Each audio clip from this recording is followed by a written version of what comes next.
Sargón fue el amor de mi vida en Terra. Juntos hicimos el amor apasionadamente, tuvimos hermosos bebés y fundamos reinos grandiosos. Lo vi por primera vez en mi templo. Él era el copero de Ur-Zababa, rey de la ciudad de Kish. Me llamó la atención porque tenía un parecido extraordinario con mi padre Nanar. Tenía sus mismos ojos. Aunque nadie sabía con exactitud quién era el padre de Sargón, yo tenía mis sospechas. La madre de Sargón era una sacerdotisa en uno de mis templos del amor. Cuando nació, ella lo envolvió en mantas en una canasta de juncos y lo colocó en el río. Mientras ella oraba, cuidadosamente observaba cómo flotaba hasta llegar a un hombre llamado Atki que estaba encargado de irrigar los campos con agua del río. Atki sacó a Sargón de las aguas, lo adoptó como su hijo y le enseñó a cuidar el jardín.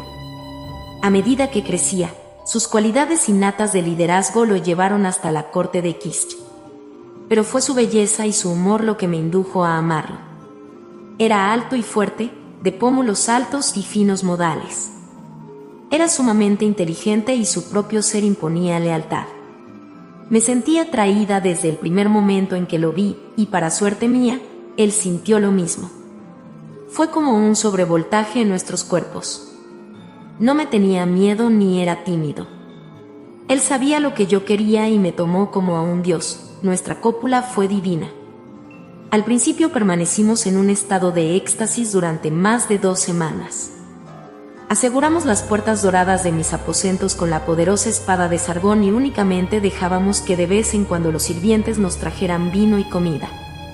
Como no necesitábamos comida, vivíamos del néctar de nuestro amor y pasión. Nuestro único deseo era yacer entrelazados en los brazos del otro y pasar horas simplemente tocando y explorando con nuestros labios y puntas de los dedos el recién hallado territorio de nuestros cuerpos. Nuestros ojos deseosos buscaban profundamente en los del otro como si ya hubiéramos estado juntos antes y de algún modo nos hubiéramos separado. A medida que nos perdíamos en la unión, nos fortalecíamos y nos convertíamos en uno. A veces en las agradables tardes nos bañábamos en las piscinas de mi jardín bajo árboles frutales a la luz moteada del sol. Yo solo me ponía mis joyas, collares de oro, lapislázuli y perlas caían sobre mis pechos. Una cadena de diamantes le daba la vuelta a mi cintura y brazaletes de esmeralda adornaban mis muñecas y tobillos.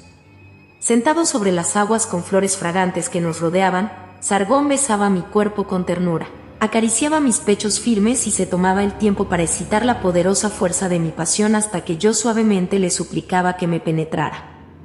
Su virilidad me satisfacía a medida que ondas de placer murmuraban por todo mi ser. Nuestros 2 cuerpos parecían disolverse, palpitaban como una luz blanca a medida que nos convertíamos en un océano de creación eterna. La conciencia de 2 como uno quedaba en el vasto silencio de la eternidad y nuestro placer se convertía en música en los reinos más elevados. Sargón me adoraba y yo lo convertí en mi rey. Como todo lo que tocábamos prosperaba y florecía, construimos un reino nuevo al que llamamos Ekadie. Allí diseñamos y fundamos una bella ciudad nueva, Agade. En Agade construimos un maravilloso templo dedicado a mí llamado Ulmes, que quería decir suntuoso y rutilante, como ciertamente lo era. A los músicos les di instrucciones para que tocaran día y noche en mi templo. Nuestro pueblo era feliz y próspero, sus casas eran construidas con lápiz y plata. En nuestras bodegas abundaban los granos y las frutas, a los viejos y a las mujeres se les respetaba y nuestra juventud radiaba con la belleza de la confianza. Los pequeños jugaban alegremente en esta ciudad de amor. Sargón el Grande y su querida Inanna gobernaban el reino mágico de Ekadie. Este fue un periodo extraordinario para mí. Cuando Ekadie estaba firmemente establecida, yo empecé a exhortar a Sargón a que tomara más tierras. Los Lulus habían estado peleando entre ellos mismos y yo convencí a mi hermano Yutu de que una conjunción bajo Sargón traería un tiempo de paz y abundancia del cual podríamos beneficiarnos todos. Yutu se reunió con mi padre Nanar y con mi abuelo Enlil. Sargón le cayó sumamente bien a Enlil, quizás le recordaba a su propio hijo Nanar. Enlil le concedió a Sargón la monarquía en Sumeria y Ekadie. Inventamos una nueva caligrafía llamada Ekadiane para anotar nuestros logros. Yo nunca pude haber hecho conquistas de tanto alcance sin la aprobación de Enlil. En años posteriores olvidaría yo este hecho duro y frío. La época de Sargón según el conteo del tiempo terrestre fue 2334 a 2279 a.C. Su reinado fue un tiempo de mucha gloria para mí. En esos días yo era la reina de cielo y tierra en el trono. Enlil le permitió a Sargón que conquistara el mundo conocido desde Egipto hasta la India e hicimos alianzas y acuerdos comerciales con Ninurta, Nergal y Ningisida.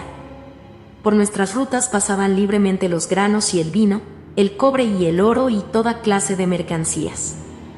Nuestro pueblo se enriqueció e incluso los dioses parecían estar satisfechos. Pero de conformidad con el defecto humano de la arrogancia, Sargón cometió un grave error. Lo vi venir, el poder se le había subido a la cabeza. Empezó a pensar que era igual a los dioses y tristemente comenzó a beber en exceso. Sargón y yo habíamos traído al mundo a una hermosa niña cuyo nombre era Eneduana. Ella era como yo, hermosa y testaruda. Tenía el don de la poesía y se pasaba horas componiendo himnos a la grandeza de su padre, a sus conquistas y a su belleza física. Estaba enamorada de su padre y decidida a enemistarnos. Yo no podía culparla por sus sentimientos. No había nadie en su mundo que igualara a su padre. Pero sus constantes atenciones tuvieron un efecto insidioso en Sargón. Ella se hizo sacerdotisa para no tener que casarse y esperó a Sargón en el templo. Le recitó sus poemas, le inundó su ego de sueños de juventud y virilidad y le sirvió vino. Sargón quería desesperadamente realizar un acto heroico para complacer a su hija. Había un templo en Babilonia cuyo suelo había sido consagrado por Marduk. Era algo sagrado para él y era su manera de mantener sus garras sobre Babilonia durante su periodo de exilio. Él siempre había sido muy quisquilloso y posesivo en cuanto a Babilonia. Sargón concibió una ceremonia en la cual trasladó el suelo sagrado a un nuevo lugar donde serviría como la base simbólica para una nueva Babilonia que él construiría. No se imaginó que este acto traería graves consecuencias. Cuando Marduk se enteró del sacrilegio, llevó el arma Pasupata Plasmón a su nave espacial y voló sobre los campos de Cadia y Sumeria. Ondas de radiación de alta intensidad destruyeron las cosechas en cuestión de minutos, lo que produjo un periodo de escasez que obligó al pueblo a rebelarse contra Sargón. Él se vio obligado a reprimir cientos de rebeliones. Hombres que una vez lo amaron y lo adoraron levantaron sus espadas contra él y las alabanzas se convirtieron en maldiciones a medida que los Lulus muertos de hambre veían que sus niños morían en sus brazos. Nuestro imperio comenzó a desintegrarse. Yo no estaba envejeciendo y Sargón sí. Él empezó a derrumbarse ante mis ojos. Con horror veía cómo sus borracheras se convertían en una pesadilla. Incluso empezó a maldecirme, a su amada Inanna. Sargón se mudó al templo para estar cerca de Eneduana. En la noche yo yacía sola en la enorme cama de cedro que habíamos construido para los dos. Mientras brisas suaves movían las cortinas blancas de seda a través de la cama, me atormentaban los recuerdos ahora dolorosos de nuestra magnífica pasión y una fría soledad se apoderó de mi corazón. Yo no podía permitir que todo lo que habíamos edificado se esfumara. Los tiempos pacíficos, las bellas ciudades. Tenía que enfrentarme sola al destino, tenía que luchar. No estaba dispuesta a perder lo que habíamos construido y no me importaba lo que costara. La imagen de Sargón en su cama agonizando y temblando, con Eneduana a su lado, todavía está clavada en mi memoria. ¿Podría ser este el mismo hombre cuya fuerza me había llevado al éxtasis? ¿El mismo hombre al que yo había coronado como rey? Para mí, el final de Sargón fue una tragedia que cambió mi vida para siempre. Ya no era la misma, una parte de mí murió ese día. La niña exuberante que corría riendo por pisos de lápiz ya había desaparecido. No había príncipe que me rescatara a mí o a mi pueblo. Yo sabía que dependía de mí tomar lo que era mío, y estaba bien consciente de que los otros dioses se apresurarían a reclamar mis tierras si yo no luchaba. Me puse las prendas de guerra y desfilé entre las legiones de mis soldados montada sobre mi león. Reanimando a mis tropas, saqué de dentro de mi ser feroces gritos de guerra. Mis soldados estaban impresionados. La diosa Inanna los guiaría personalmente a la batalla. Hombro a hombro luché con ellos como un hombre mientras me convertía en la diosa de la muerte y la destrucción. Durante 2 años conduje a mis dedicados ejércitos a la batalla y maté a miles de hombres. Uno tras otro fui colocando a los hijos de Sargón en el trono durante mi ausencia. En Edoana escribía poemas que ilustraban mis masacres diciendo que su madre, Inanna, hacía correr ríos de sangre. Ferozmente luchando por lo que yo creía que era mío, perturbé el equilibrio de los dioses. Se citó a una reunión en casa de Enlil. Enlil y Ninurta tomaron una decisión: hay que detener a Inanna. Los dioses decidieron permitir que Marduk regresara a Babilonia. Enlil y Ninurta sabían que Marduk con gusto cercenaría las actividades de Inanna, yo que una vez quise enterrarlo vivo. Como dice el dicho, el enemigo de mi enemigo es mi amigo. A Marduk no se le había olvidado que cuando estaba atrapado en la gran pirámide de Gizeh, Yutu le había cortado todo el suministro de agua y al llegar a Babilonia, inmediatamente tomó medidas para proteger la fuente de agua de la ciudad, el río Éufrates. Las fuerzas de ingeniería de Marduk redujeron los suministros de agua a las ciudades circundantes, lo que exasperó a los otros dioses. Llamaron a Nergal desde África para que dialogara con su hermano Marduk. Nergal se despidió de mi querida hermana Ereshkigal y emprendió el viaje hacia Babilonia. Entró en la casa de Marduk y empezó a adular a su hermano. ¿Qué hazaña de ingeniería había logrado Marduk? Sin embargo, había que admitir que el desvío del río Éufrates les había robado el agua a los otros dioses. Anu y Enlil estaban contrariados. Marduk replicó que desde los tiempos del gran diluvio el equilibrio de poder en Terra se había cambiado de una manera inaceptable, que había sido redistribuido artificialmente y que no llenaba sus aspiraciones. Agregó que ciertas armas y fuentes de poder habían sido injustamente hurtadas a Enki y exigió que se las devolvieran a él, no a Nergal. Luego amenazó con envenenar todo el río Éufrates si no se cumplían sus demandas. Aquí se me abrió una puerta. Siempre me había caído muy bien Nergal, quien era tan inteligente y bien parecido. Pensaba que era una lástima desperdiciarlo con mi hermana Ereshkigal. Enki ya había perdido el control sobre sus hijos desde hacía años. Nergal y Marduk estaban ahora al borde de una verdadera disputa fraternal. Si yo pudiera aliarme con Nergal, él podría ayudarme a lograr mis ambiciones. Así que preparé una cena tranquila para mi cuñado Nergal. Él aceptó gustosamente la invitación. Estuvimos totalmente de acuerdo, hicimos planes, hicimos el amor. La familia de Anu era ególatra y narcisista. Era muy fácil motivarnos a la guerra o la paz porque solo nos movían nuestros propios intereses y lo que nos convenía en ese preciso momento. Una vez sumergidos en los esfuerzos penosos de la ambición, nosotros perdíamos de vista el carácter y se nos olvidaba la verdad sencilla de que el carácter es el destino. Al día siguiente Nergal regresó a la casa de Marduk en Babilonia y se negoció un acuerdo. Nergal devolvería las armas y las piedras cantantes a Marduk, pero este debería salir de Babilonia y volar a la tierra de las minas en África y recuperarlas para sí. Marduk aceptó con renuencia. Antes de partir, Marduk le advirtió a Nergal que no tocara los controles que regulaban el río Éufrates. Como hermanos son hermanos, en el momento en que Marduk salió, Nergal entró a la fuerza a la sala de control, pero para su sorpresa descubrió que toda la sala estaba llena de trampas. Cuando Nergal desmontó los controles, se soltaron venenos hacia el río. Marduk también se había ingeniado un mecanismo que alteraba los satélites que regulaban el clima en caso de que alguien destruyera su sala de control. Sobre Babilonia los cielos se tornaron negros, arreciaron las tormentas, los ríos se contaminaron y toda el área de Ecadia y Sumeria quedó devastada. Enki apreciaba mucho el sistema de riego de Sumeria y no podía soportar que el Éufrates estuviera envenenado. Furioso culpó a su hijo Nergal de este agravio destructor. A esta ira Nergal reaccionó cancelando la elevación de una estatua de Enki que ya estaba planeada. Solo para probar un punto, y por sugerencia mía, Nergal quemó la casa de Marduk. Como Marduk estaba en África, por lo menos temporalmente, yo coloqué en el trono de Ecadia a Narim-Sin, nieto de Sargón. Mi padre Nanar adoraba a ese muchacho y Nergal también lo apreciaba. Mi alianza con Nergal, basada en su enemistad con su hermano Marduk, me dio tanto poder que Narim Sin y yo pudimos continuar guerreando y conquistando territorios por un tiempo. Supongo que ya me estaba volviendo un poco incisiva y la brutalidad de la guerra me estaba cambiando. Algunas de las historias sobre mí eran verdaderas, otras no. Yo sí entregaba a los esclavos capturados a los campos de trabajo. Impulsada por la ira, la ambición y mi soledad, me volví despiadada.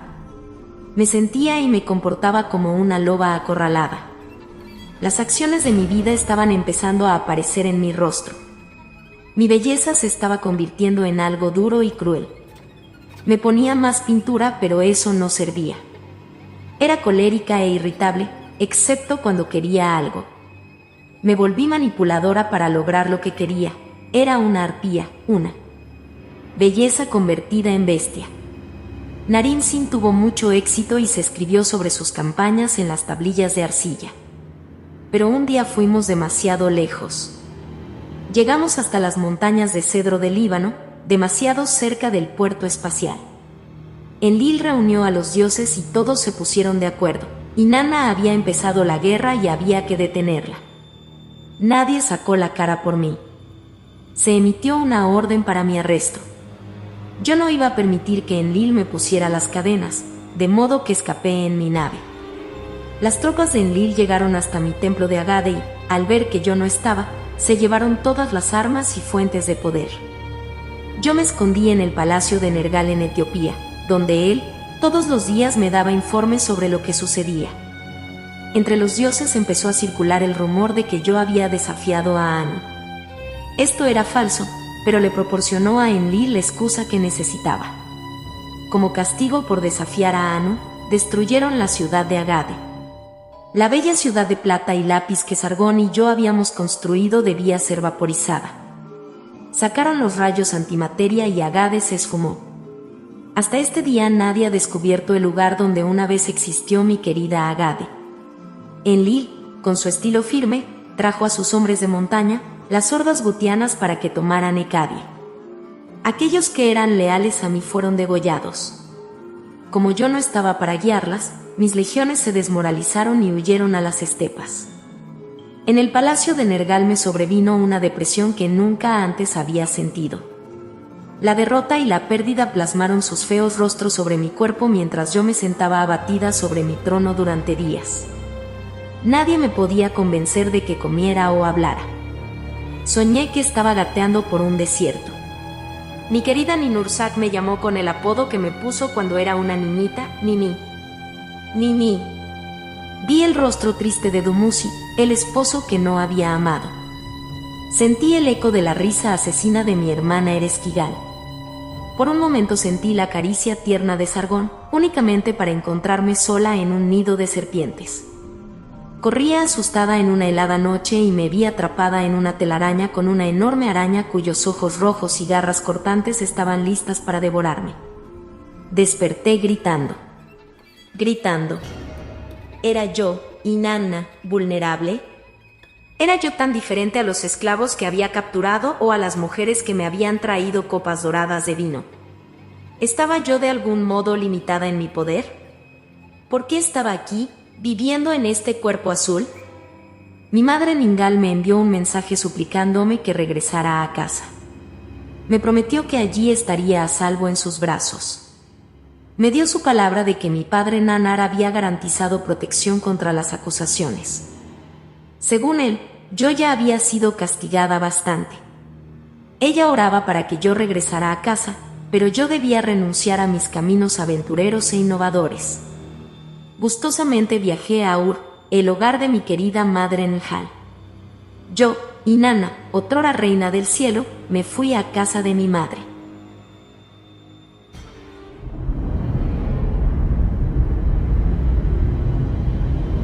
¿Qué hace una chica cuando lo ha perdido todo? Después de una época en la que llorando me dormía en los brazos de mi madre, empecé a sentirme como una tonta. Aquí estaba yo, Inanna, reina del cielo, escondida en la casa de mis padres. Cuando empecé a recuperarme me sentí un poco cohibida y avergonzada. Por primera vez empecé a reflexionar sobre el significado de mi vida y sobre lo que había hecho. En lo profundo de mi alma sentía una angustia y me preguntaba si los demás también la sentían. Era algo extraño y nuevo para mí. A diario llamaba a mi amigo Matali y conversábamos mucho tiempo. Matali era considerado como el más sobresaliente ingeniero de energía de plasma.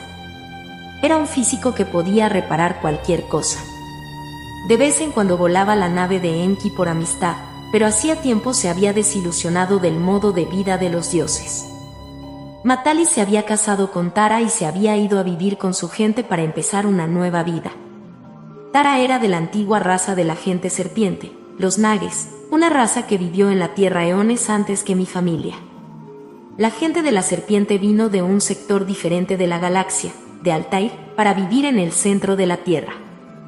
Matali sugirió que me fuera con ellos al reino serpiente. Él pensaba que el cambio me haría bien, así que vinieron a recogerme a casa de mi madre.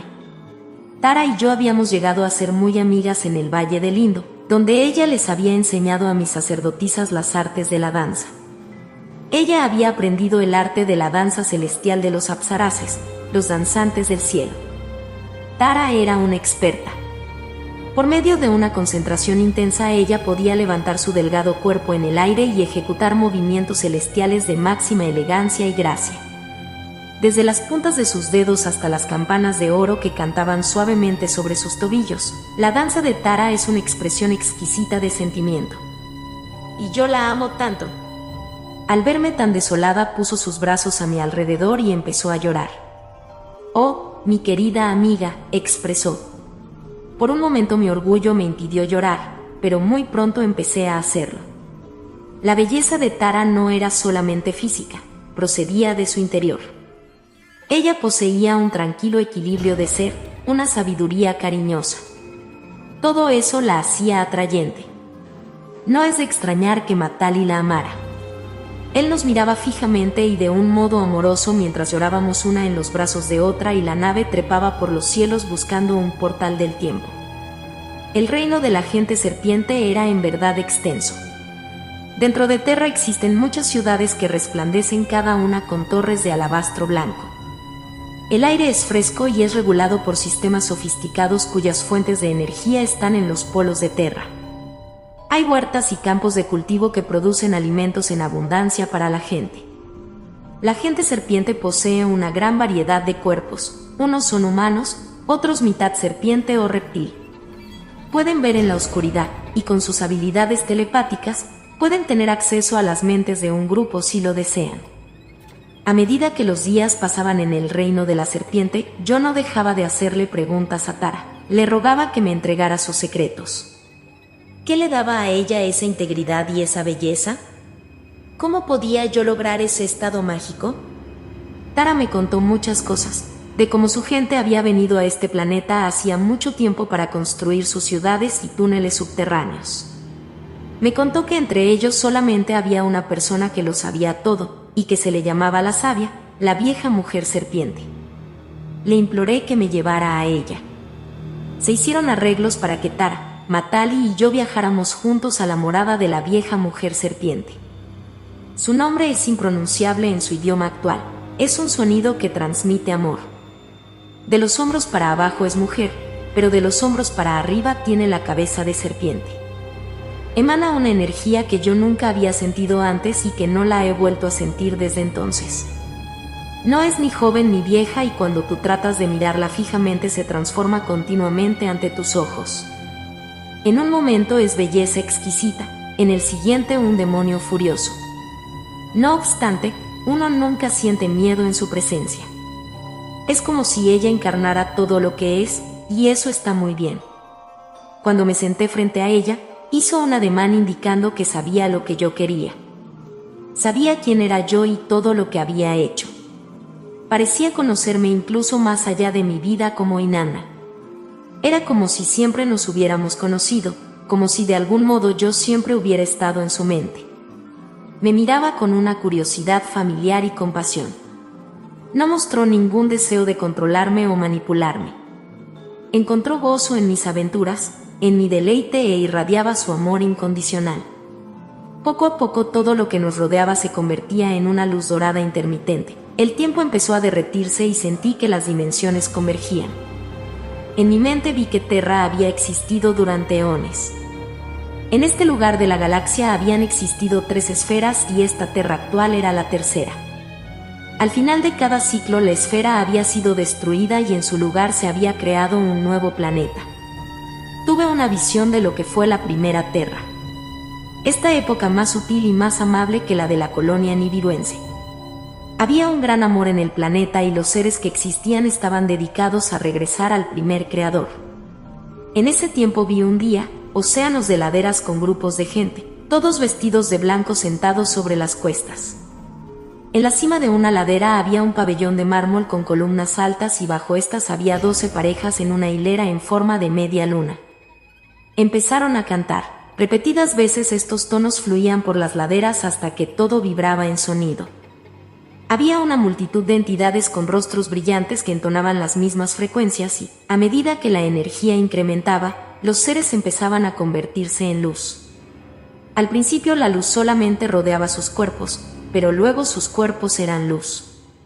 Cada hombre, mujer y niño sobre esas laderas se convirtió en una luz. A medida que sus frecuencias continuaban pulsando y ascendiendo, el sonido se convertía en una espiral. Estas energías que se formaban atrajeron hacia la luz en espiral ángeles y otros seres elevados. Finalmente el primer creador aspiró la espiral mientras el gozo resplandecía a través de todo el universo. En nuestro estado de éxtasis y gozo sublime habíamos presenciado una ascensión en masa. Vida que alegremente regresaba a su fuente, el primer creador. De algún modo Tara, Matali y yo estábamos en ese pabellón de mármol, y no obstante, estábamos todavía en presencia de la vieja mujer serpiente. Era como si no existiera la separación de los eones, como si estuviéramos simultáneamente en ambos tiempos y lugares. Por nuestros rostros corrían lágrimas de felicidad.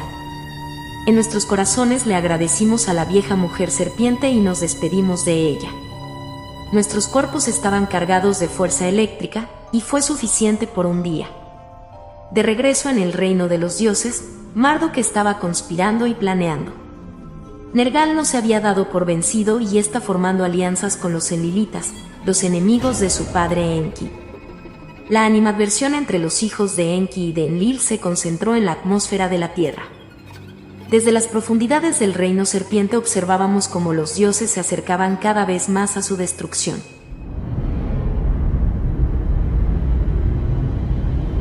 Los hijos de Enki crecieron conscientes de que todo Terra les habría pertenecido si no hubiera sido por Enlil y sus hijos. El rencor y aversión que Enki sentía por su hermano Enlil se había filtrado en las vidas de sus hijos como un veneno. Los enkitas estaban apasionadamente decididos a vengarse y se oponían a cada paso que daba Enlil. Como Enki perdió el control sobre sus hijos, el odio de ellos socavó a la familia. Marduk y su hijo Nabu trataron de arrebatarles el poder a sus propios hermanos. Nergal no estaba dispuesto a entregarle todo su poder a Marduk y opuso la mayor resistencia, llegando hasta formar una alianza con Ninurta, hijo de Enlil. Ninurta comandaba los escuadrones de vuelo enlilitas que patrullaban a Terra. Él había conducido a las famosas hordas gutianas hacia Ekadie para destruir lo que quedaba de mis ejércitos. También se le encomendó la tarea de recuperar los sistemas de riego del Éufrates después de que Marduk los había contaminado. Ninurta y su esposa, Gula, estaban apostados en la ciudad de Lagast. Ninurta, a quien le encantaba volar y comandar la fuerza aérea, también era aficionado a la construcción y la ingeniería. Esperaba ansiosamente el desafío de limpiar el río. Más detestaba el asunto de gobernar y no tenía paciencia para la vida social que conllevan estos deberes. Su esposa Gula estaba muy dedicada a él, pero Ninurta era demasiado exótico para ser compañía de alguien. Tal vez él había levantado una pared a su alrededor para desviar las constantes atenciones de Ninursag, su dominante madre. Ninurta se volvió muy introvertido, descuidó el control del gobierno y desaparecía durante días. Se escapaba en su nave favorita, el pájaro negro.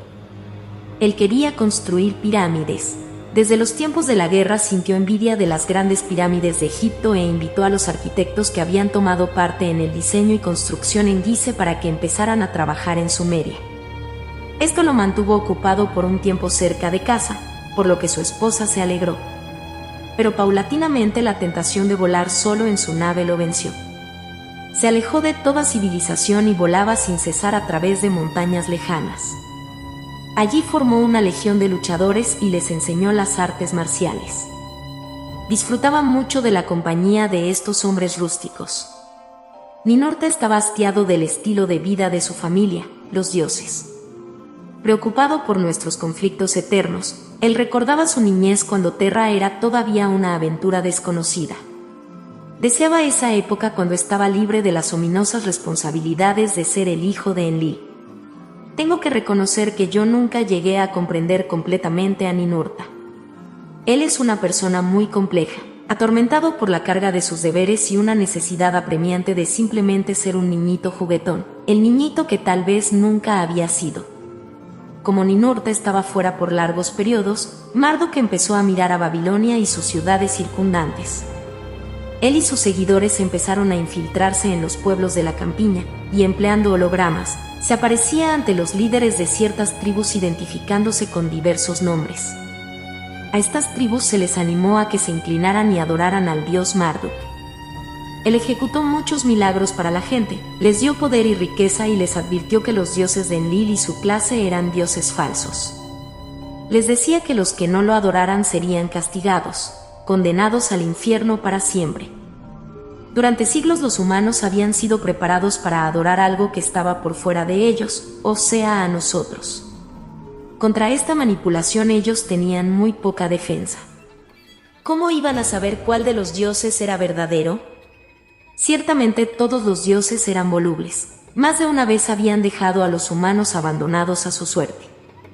La gente de las tribus razonaba que quizás deberían adorar al dios que les proporcionara lo mejor, o que tal vez sería mejor obedecerle a aquel que amenazaba con castigos horribles. Marduk era un genio para confundir a la gente. Empezó a ganarse la devoción de los Lulus al corroer levemente el poder de los otros dioses. La ciencia del control mental y la propaganda para lavar el cerebro estaban en sus primeras etapas. Debido a la ausencia de Ninurta, Enlil tuvo que nombrar a alguien más idóneo para la tarea de gobernar Sumeria. Escogió a mi padre Nanar. Desde la ciudad de Ur, Nanar y mi madre Ningal empezaron a reconstruir las rutas comerciales normales y a restaurar la agricultura y los negocios en el área. Los templos reanudaron sus actividades normales y se construyeron nuevos sigurats. No obstante, las cosas no estaban bien del todo. En el aire de Terra se sentía la fricción y el antagonismo. Era como si el planeta fuera un ser que no pudiera soportar los odios y disputas de los dioses. Una sensación de ansiedad empezó a rodearlo todo. La ambición y la avaricia corrían rampantes por toda la tierra. Tan pronto como se inauguraba una monarquía era destronada por otra. Las escaramuzas aumentaban mientras los estados de ánimo se exacerbaban. Los ojos de Marduk leían por encima de sus futuros dominios. Pueden leer la historia de este tiempo, pues escribió mucho en las tablillas de arcilla. Marduk y su hijo Nabu lucharon sin cesar para ganar el territorio y control del puerto espacial. Al lado de Enlil estaban mi padre Nanar, mi hermano Yutu, Ninurta y Nergal, hijo de Enki. Hacia el final de estas horribles guerras, Matali fue a visitar a su viejo amigo Enki. Matali siempre había estado al mando de la nave personal de Enki y los dos habían pasado muchas horas juntos. Matali le rogó a Enki que hablara con sus hijos. ¿Qué se lograría con toda esta lucha? Con seguridad la Tierra y su gente solo sufrirían más. ¿Qué tal si los hijos de Enki y Enlil perecían en la batalla? ¿Qué le quedaría a uno de los dos patriarcas? El resultado de esta guerra solo podría ser la aniquilación mutua, puesto que ambos lados tenían armas poderosas. Si Anu escogía el Gandiva, nadie podría evitar la aniquilación. ¿Quién podría predecir el fin de una guerra tan devastadora? Después de escuchar a Matali, Enki visitó a su hijo Nergal y trató de razonar con él. Pero Nergal se negó. Él siempre había creído que Enki prefería a Marduk. La verdad era más conmovedora. Marduk ejercía una forma sutil de control mental sobre su padre y Enki era simplemente impotente en presencia de Marduk. Nergal se enfadó mucho por los esfuerzos de Enki para que se lograra la paz con Marduk. Enfurecido le dijo a Enki que se marchara y maldijo tanto a su padre como a su hermano, prometiendo destruirlos. Solo, el pobre Enki lloró tristemente. No sabía qué hacer y recordaba las épocas más felices, las fiestas de Antu. Los profetas de la fatalidad empezaron a multiplicarse por toda la tierra. Todo sacerdote y adivino contaba historias de la destrucción que se avecinaba y oráculos en todos los templos profetizaron el fin del mundo. Muchas de las predicciones eran absurdas y nunca se cumplieron, pero era como si la gente estuviera adicta a estos pronunciamientos. Mientras más horrorosas eran las predicciones, más gente pagaba por escucharlas. Los profetas estaban en verdad haciendo su agosto. Se levantaron nuevos edificios para albergar a los Lulus que deseaban reunirse para llenarse de temor.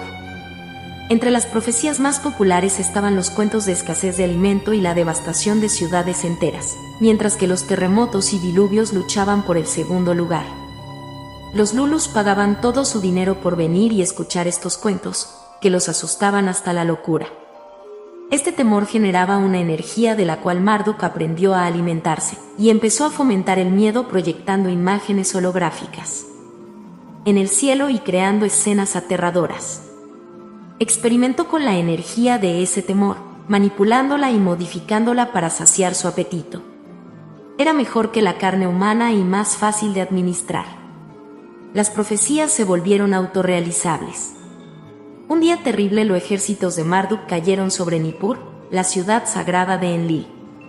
Ninurta sacó sus tropas para defenderla, pero el templo y los tronos sagrados ya estaban destruidos. Enlil respondió de una manera implacable ordenando la destrucción de Babilonia, la ciudad preferida de Marduk, así como de todos sus centros logísticos. Enlil citó al consejo de guerra y se le hizo a Anu la temida pregunta.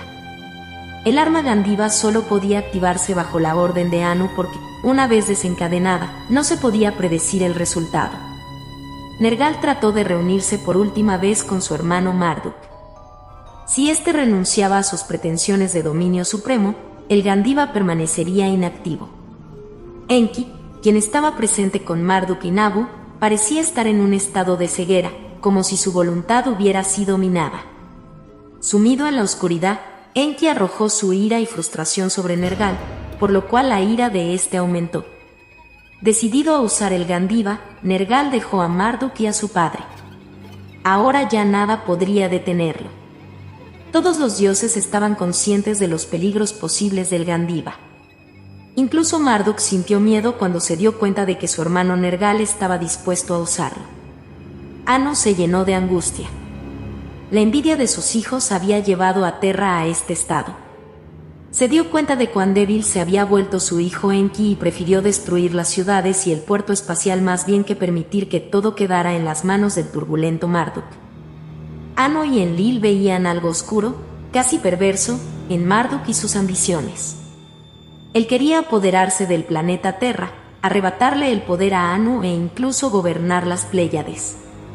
Se había convertido en una amenaza seria, una especie de máquina que devoraba todo lo que encontraba a su paso.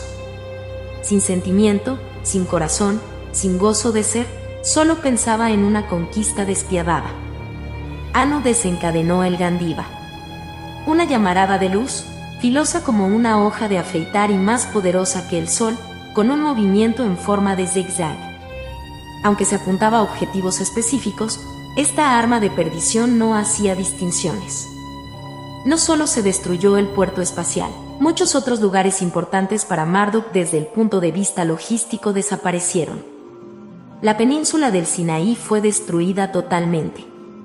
Pero había algo primordial que no habíamos planeado y que no podíamos controlar: el viento. Es irónico que el nombre de Enlil puede significar el Señor del Viento, pero en ese momento ni Enlil ni ningún otro dios pudo controlar los vientos que soplaban sobre Sumeria. Nubes de radiación arrasaban las llanuras matando todo ser humano y animal a su paso. El envenenamiento por radiación desintegraba las células de sus cuerpos, la piel caía de sus huesos, su sangre se evaporaba en los ardientes vientos y morían en medio de un dolor agónico. Los que estaban en la periferia fueron los que más sufrieron porque su muerte fue más lenta. Las tierras quedaron negras con los fuegos nucleares y las aguas quedaron envenenadas. A salvo en sus naves, Los dioses observaban una vez más cómo su frenesí destruía de nuevo millones de vidas. Pueblos enteros desaparecían, animales y cosechas, puentes y zigurats se esfumaban de la superficie del planeta, mientras Terra se agitaba violentamente. ¿Qué habían hecho ellos? Solamente unos cuantos sobrevivientes permanecieron en medio de la espantosa devastación de lo que una vez fue un planeta verde y hermoso. La violencia del Gandiva y las nubes de radiación crearon un impacto que se convirtió en una onda que envió una señal hacia el sistema solar. Moviéndose más allá de los últimos planetas del Sol, la señal viajó por toda la galaxia hasta llegar a otros sectores. Allende la vastedad del espacio, la señal fue recibida por el Consejo de la Federación Intergaláctica. Esos pleyadenses que se divertían en el planeta Tierra habían ido demasiado lejos, había que detenerlos. Un comportamiento tan irresponsable era inadmisible. Habían alterado el equilibrio de todo el universo. Se hizo un llamado y todos fuimos citados al gran salón del Consejo de la Federación Intergaláctica. Nosotros habíamos estado tan sumidos en nuestro juego y en nuestras broncas que olvidamos por completo al resto del universo. ¿Quiénes eran estos intrusos que se atrevían a interrumpir nuestro juego? Anu sabía muy bien quiénes eran ellos y nos convocó a todos con autoridad.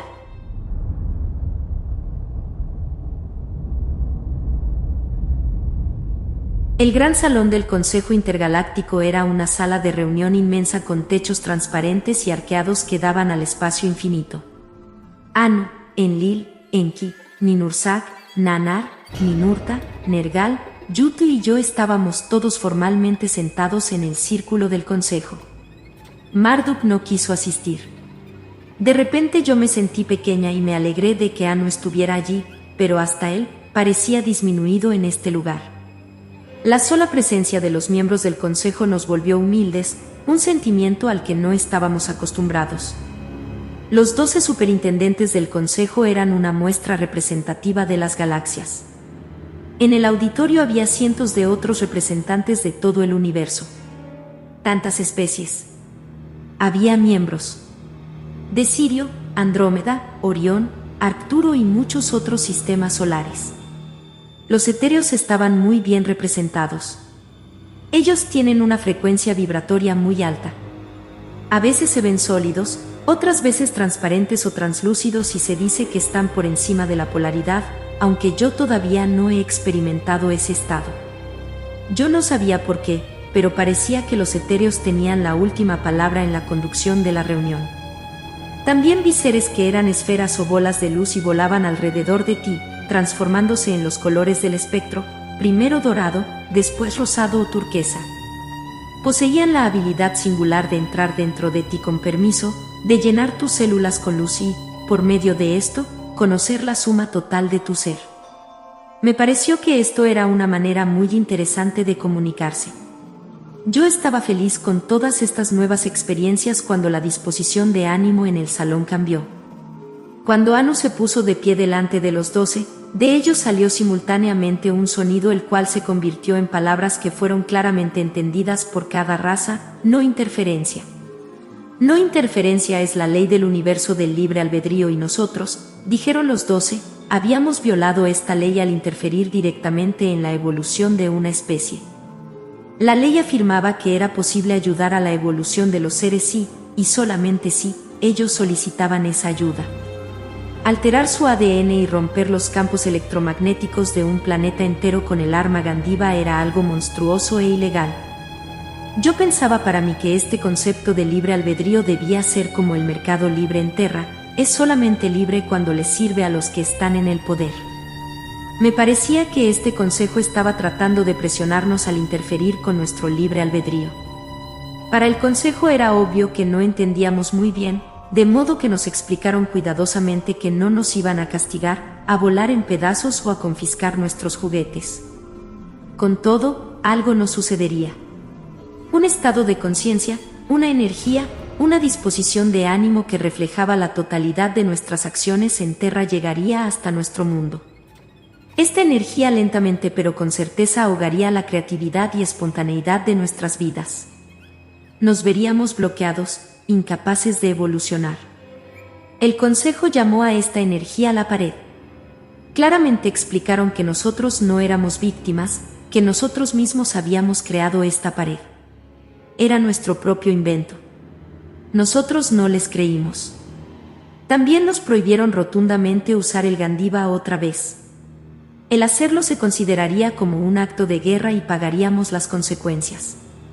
Si nosotros no creíamos que sus armas eran más poderosas que las nuestras, tal vez nos podrían mostrar hologramas de otros grupos errantes que habían sido aniquilados por violar la ley.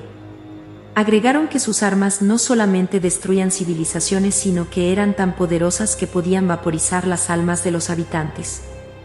Ellos nos podían regresar a la mente del primer creador para no existir más, no nos darían la posibilidad de encarnar en ninguna forma.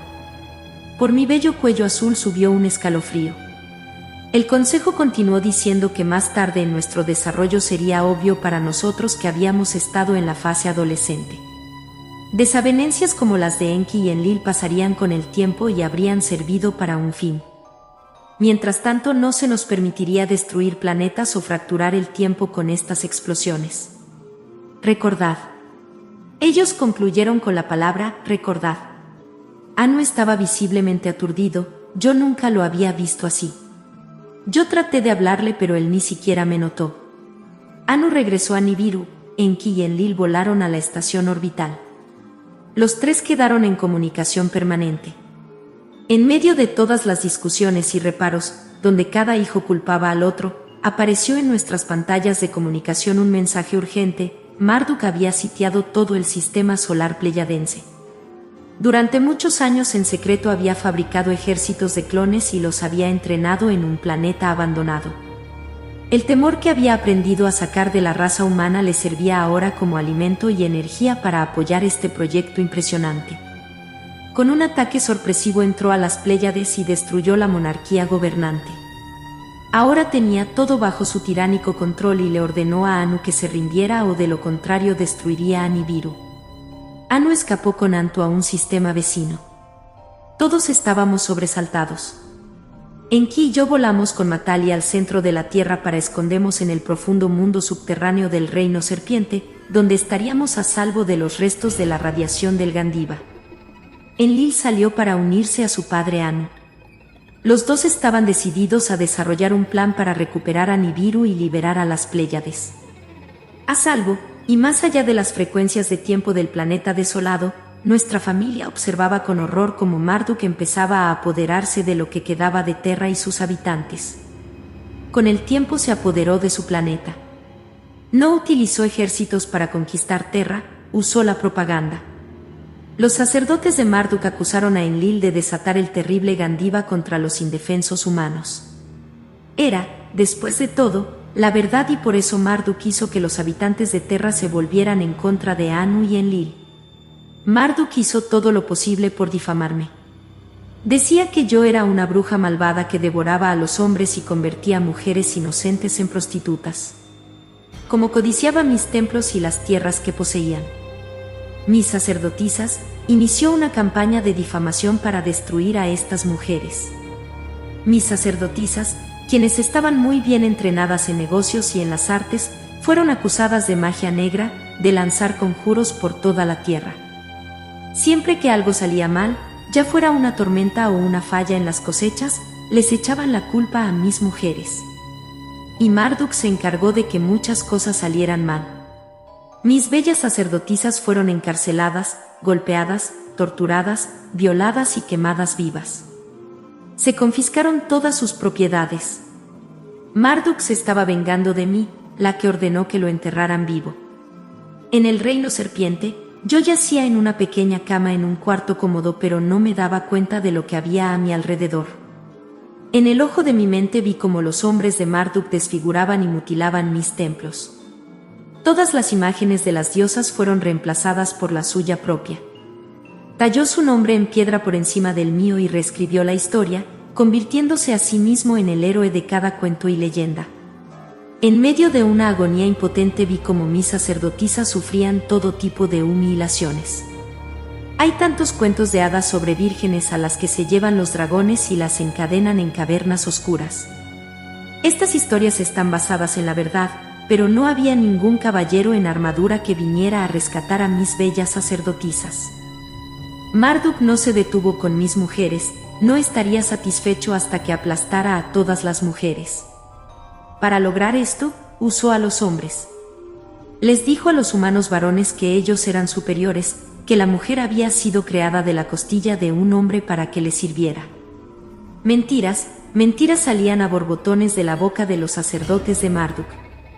A medida que las mujeres perdían su posición de respeto, los hombres a su vez perdían parte de sí mismos. Las cosas no volvieron a ser iguales. Incluso hacer el amor se convirtió en una guerra. Como Marduk quería más súbditos para controlar y más energía del temor que se generaba, fomentó la procreación de sus súbditos. En la luna de Terra colocó un aparato electromagnético que conectaba la ovulación femenina con sus ciclos. Ni siquiera los animales de Terra se podían preñar con tanta frecuencia como sus mujeres. Marduk quería producir el temor como una mercancía, así que les ordenó a los Lulus que se multiplicaran. Esto le daría más súbditos para tiranizar y así podría generar más energía a partir de su temor. El temor se convirtió en la mercancía más valiosa para Marduk. El temor imperaba, temor a la muerte, temor al castigo, temor al conocimiento. Con una fuente tan ilimitada, Marduk podía alimentar a sus legiones de clones y Terra se convirtió en una central eléctrica para Marduk y sus tiranos. Y tiranos eran, desde los gobernantes de los países hasta los administradores de compañías, la tiranía era la ley. Imponer la voluntad de uno sobre otro era la expresión más altamente valorada de la vida humana. Con la tiranía llegó su amiga, la avaricia. Y como nadie puede estar cerca de aquellos que controla las cosas, los trofeos de la conquista y el control reemplazaron al amor. El placer se definía en términos de posesión y los objetos reemplazaron a la intimidad. Desde el reino serpiente, yo vi el futuro de este mundo proyectarse ante mis ojos. Vi cómo Marduk se volvía más y más astuto en sus técnicas de control y de generar temor sobre los Lulus. Sacerdotes y políticos desfilaban delante de mí, los estilos cambiaban, pero la tiranía fundamental permanecía intacta. Una garra invisible se esparció por las mentes y almas de los habitantes de Terra. La Inquisición, el sistema feudal, cientos de ismos que prometían esperanza venían y se iban. La industrialización trajo consigo el trabajo vacío, aumentó el materialismo y contaminó las aguas, la tierra y los alimentos. Marduk perfeccionó la manipulación con la llegada de los medios de comunicación, televisión y periodismo.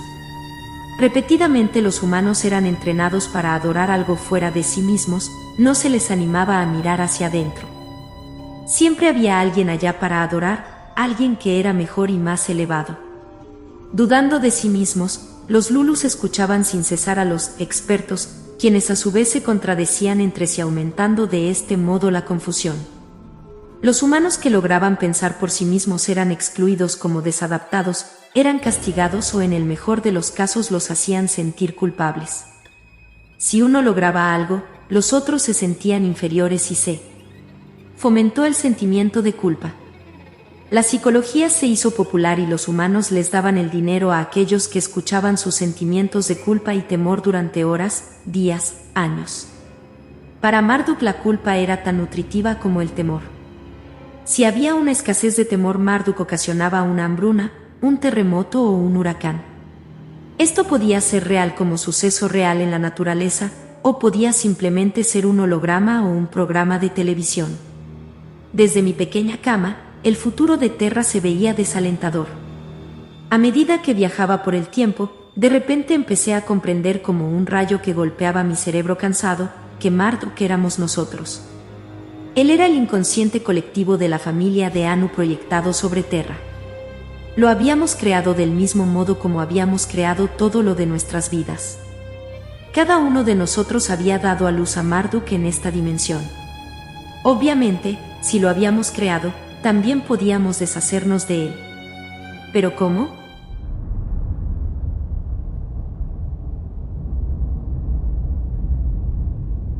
Fui a ver a mis amigos Matali y Tara y les dije que deseaba regresar a ver a la vieja mujer serpiente. Tara me guió hacia sus cavernas y ella no pareció sorprendida de verme. Aunque no pronunció palabras, yo comprendí que debía emprender un viaje sola. La sabia dama me condujo a un túnel oscuro. En el extremo del túnel vi un óvalo transparente, como una matriz rodeada de una cáscara translúcida de luz suave e incesante. Entré y me senté durante un tiempo que me pareció una eternidad. No sucedió nada. Empecé un programa de austeridades, disciplinas para elevar mis frecuencias por medio de la concentración. Respiré, originé tapas, calor divino, ayuné. Me paré estática sobre un dedo del pie durante 2000 años, me postré, lloré. Mi alma se derramó hacia ese óvalo a medida que el silencio me abrumaba. No obstante, nada sucedía. Repasé mi vida como Inanna. Todo lo que había sido o hecho pasaba a través del ojo de mi mente. El deseo vehemente de verdad y conocimiento abrumó todo mi ser y mi cuerpo hermoso se levantó y se sacudió en medio de sollozos y desesperación. Finalmente, olvidé la desesperación y me perdí en un calor de fuego, mientras sacrificaba mi orgullo y ya no sabía quién era. El ego de Inanna se desvaneció. A medida que toda identidad caía de mi ser como las lágrimas de mis ojos, se empezó a formar una luz frente a mí. Lentamente, esta luz asumió la forma del ser más exquisitamente bello que yo haya visto. No era ni hombre ni mujer, pero su forma era humana.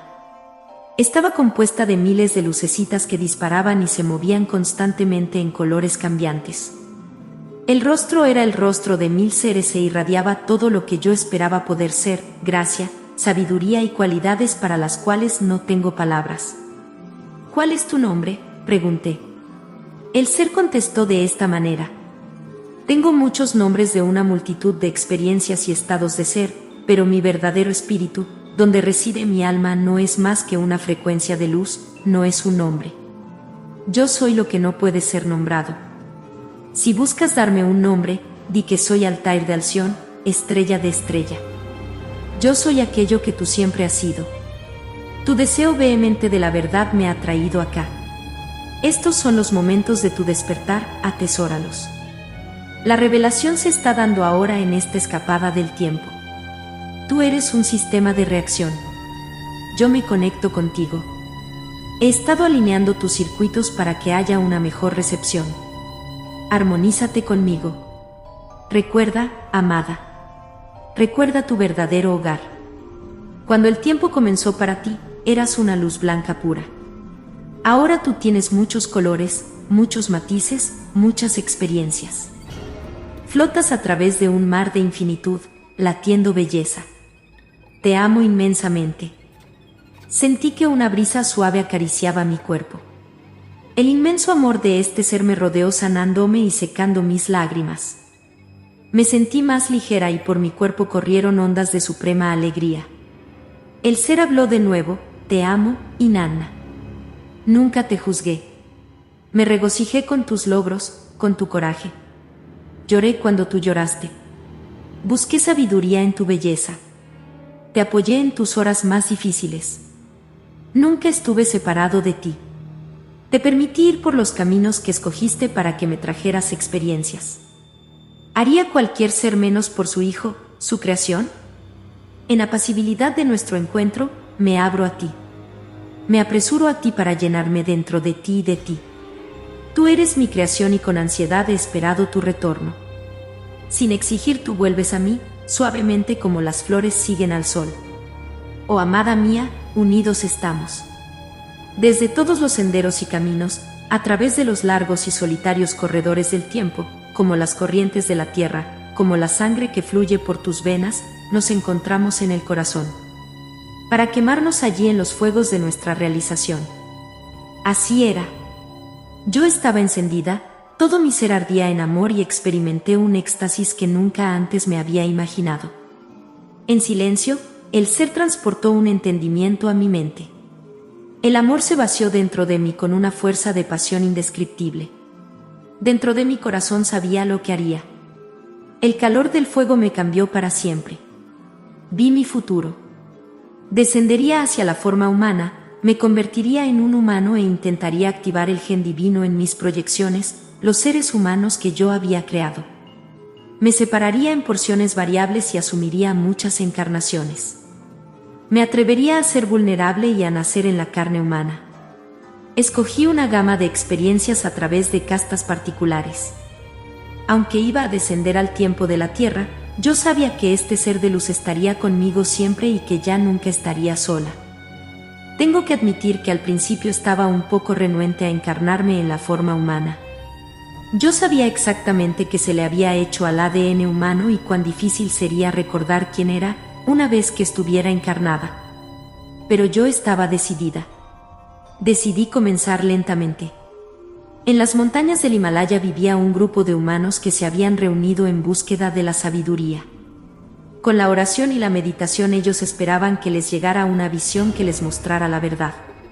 A manera de experimento, produje una imagen holográfica de mí misma un poco modificada y me les aparecí.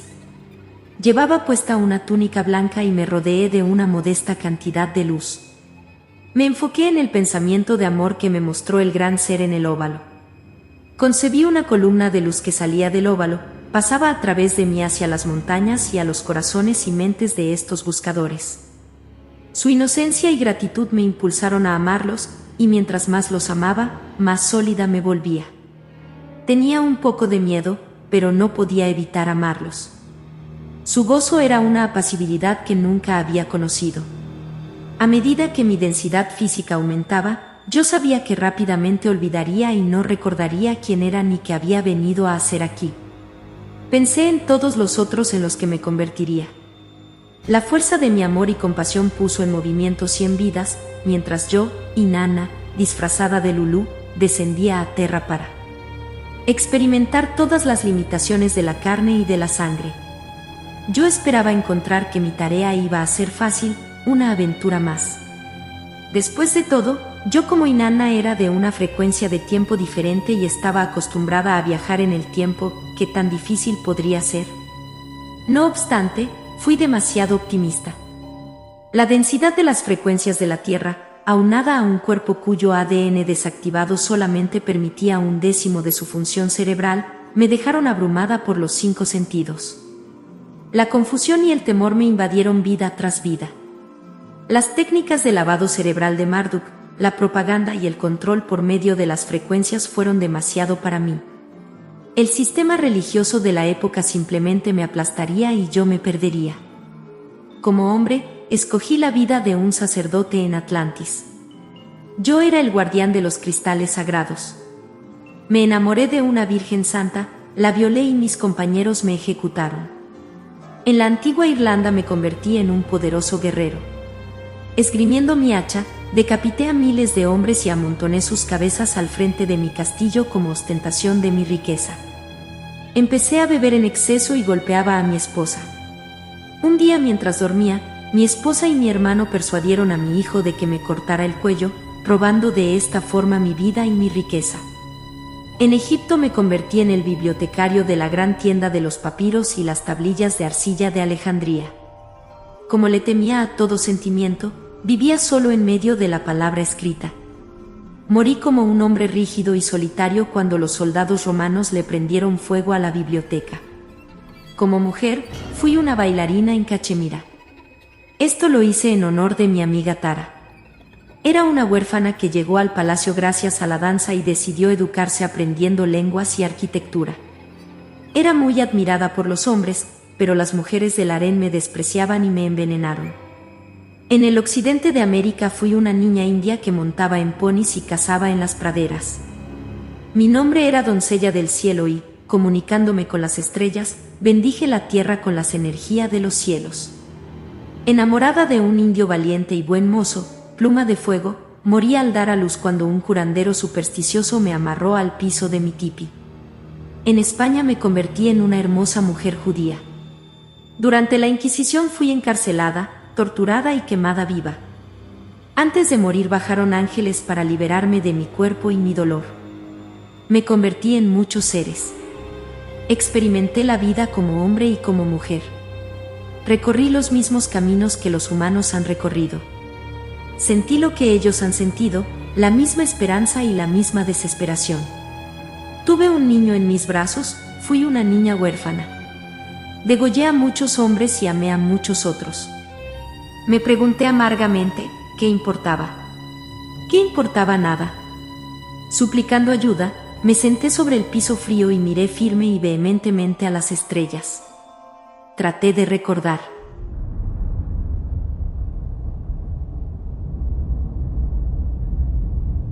Ninursak se unió a su hermano Enki en el reino serpiente. Desde allí ellos observaron mis encarnaciones humanas con profundo interés. Los dos habían creado la especie humana hacía mucho tiempo y sabían sobre la posibilidad de activar los genes divinos, a pesar del velo que representaba el control de Marduk. Mi tía abuela Nin estaba muy entusiasmada con el potencial ilimitado que yacía latente dentro de cada ser humano. Ella siempre había amado a sus Lulus y Enki los había salvado de su total aniquilación después del diluvio y quería una oportunidad para ayudarles otra vez. Además, el desafío de esta empresa le parecía muy seductor. De modo que Enki y Ninursak se me unieron en el descenso hacia la forma humana. Todos sabíamos sobre los peligros que nos esperaban. Era posible que no recordáramos quiénes éramos, posiblemente nos perderíamos. Prometimos ayudarnos mutuamente a recordar cuando fuera y del modo que fuera posible. Otros dioses siguieron nuestro ejemplo. A mi madre Ningal y a mi padre Nanar se les unieron mi hermano gemelo Yutu y su esposa. Ninurta siguió a su madre Ninursak porque quería protegerla. Incluso mi media hermana Ereshkigal y su esposo Nergal escogieron encarnar como humanos. Muchos otros descendieron a sus propios linajes, encarnándose en aquellas estirpes que habían creado y de las cuales ya eran parte. En cuanto a sus experiencias, tendrán que preguntarles. Tal vez ellos son ustedes.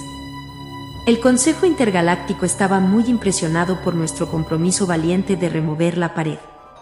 El aburrimiento se puede convertir en una motivación efectiva. Del Consejo salió otro mensaje que tenía que ver con el planeta Terra. A Marduk y sus seguidores se les transmitió una versión especial. Nadie que esté por fuera de las frecuencias de Terra debe interferir en ella. Era necesario dejarla sola, permitirle que evolucionara sin intervención hasta el fin del año 2011 después de Cristo. Terra sería protegida por un batallón de naves de todas las partes de las galaxias apoyado por el Consejo.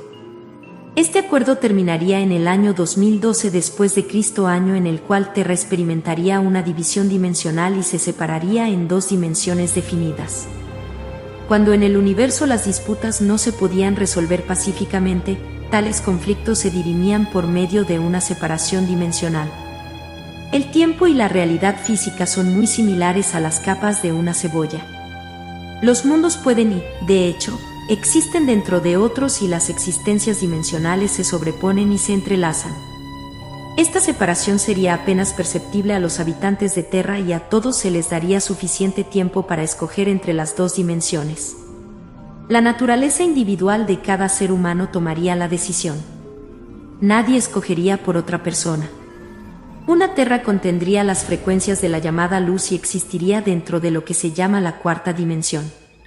En esta dimensión los pensamientos que tuviera un individuo tomarían forma porque cada pensamiento se manifestaría instantáneamente y cada uno llegaría a la conclusión de que es el creador de su propia realidad. Todos los habitantes de Terra sabrían que ellos solos fueron responsables de todo y a cada uno se le garantizaría el derecho inherente a ser soberano y a crear. La otra Terra quedaría en manos de Marduk y sus tiranos. Aquellos que quisieran que se les dijera qué hacer, como pensar y que no quisieran ejercer su derecho a elegir, permanecerían bajo su control. Los seres podrían continuar experimentando la vida bajo el escudo de sus reglas a medida que la tiranía continuaba reinando y a Marduk se le permitía tener su propia experiencia. Parecía que había muchos que estaban contentos de tener a alguien que pensara por ellos y había muchos que querían continuar adorando algo que estuviera fuera de ellos. Cuando Terra se convirtiera en dos mundos diferentes, no habría juicio. Un día los humanos sencillamente se encontrarían en la dimensión que mejor les acomodara y apenas notarían el cambio, aunque podrían quedar algunos vagos recuerdos, incluso unos cuantos mitos en cuanto a un pasado lejano. En el ínterin, el Consejo y los etéreos quedarían como guardianes sobre Terra. No habría guerras ni se permitirían conquistas desde el espacio. Claramente había muchas otras civilizaciones de otros sectores que también pretendían apoderarse de Terra. Muchas aseveraban que también habían dejado sus semillas en un pasado muy lejano y regresaban a recobrar sus derechos. Parece que este pequeño planeta azul es muy valorado por muchos.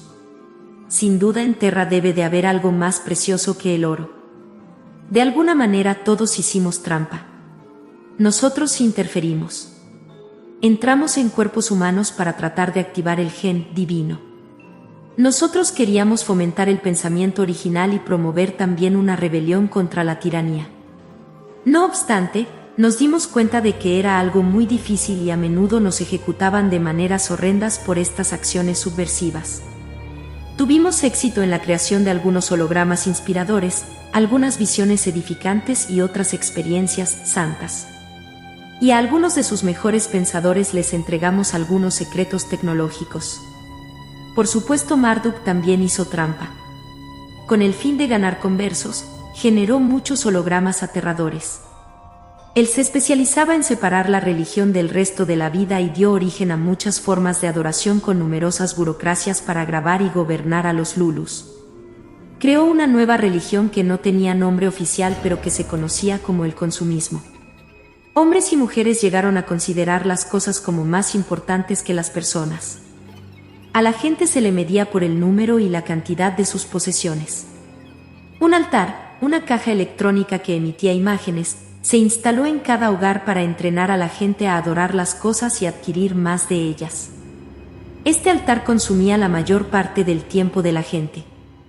El resto del tiempo se utilizaba para conseguir dinero para comprar cosas.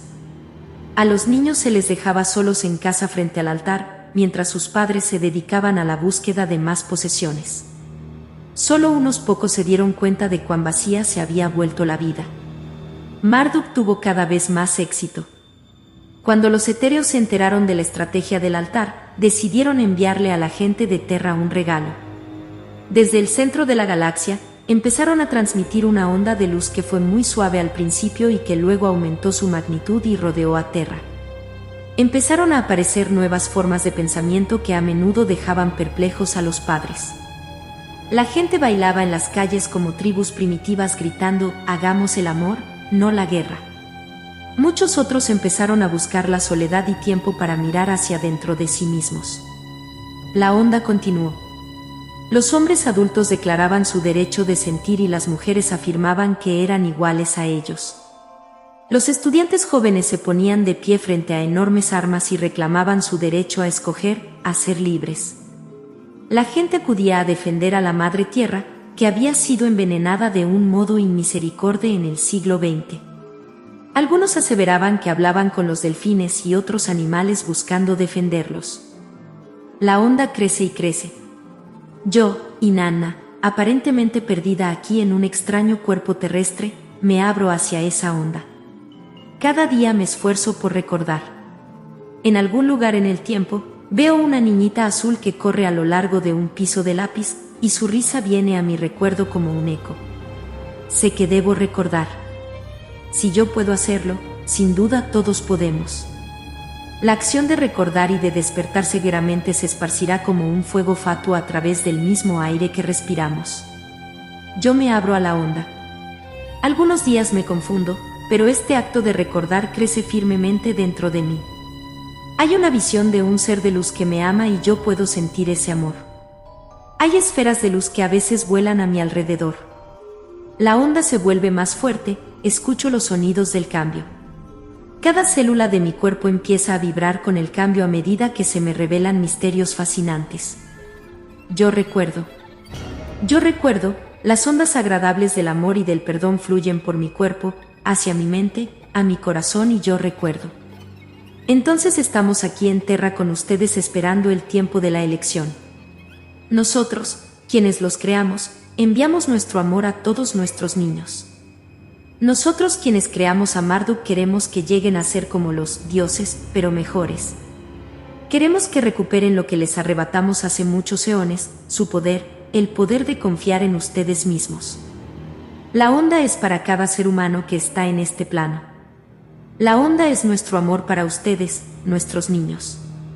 Venimos a ustedes en la noche con los sueños, en el canto de los pájaros, en la caricia del viento, en el murmullo de las hojas, en el aroma de las flores, en la risa de los bebés. Los seguimos por los corredores del tiempo y cuchicheamos en sus corazones: amado, despierta. ¿Sabe quién eres? Y sobre todo, les enviamos amor, porque el amor es el poder más grandioso de todos. A medida que empiecen a descubrir su poder de creación, de vez en cuando piensen en mí y en mi insensatez. Piensen en Ninursag y Enki, en todos nosotros. Recuerden nuestra historia y diviértanse tanto como nosotros. En cuanto a mí, vi al hombre más interesante y fascinante en el Consejo Intergaláctico. Nunca he visto a un hombre como él, y después de que supere este asunto de la pared, creo que lo buscaré. Quizás ahora me preste atención. Ya no soy la misma. Quizás me lo encuentre en el bar etéreo o en el séptimo plano de los bardos. Quizás la vida apenas comienza para mí, Inanna.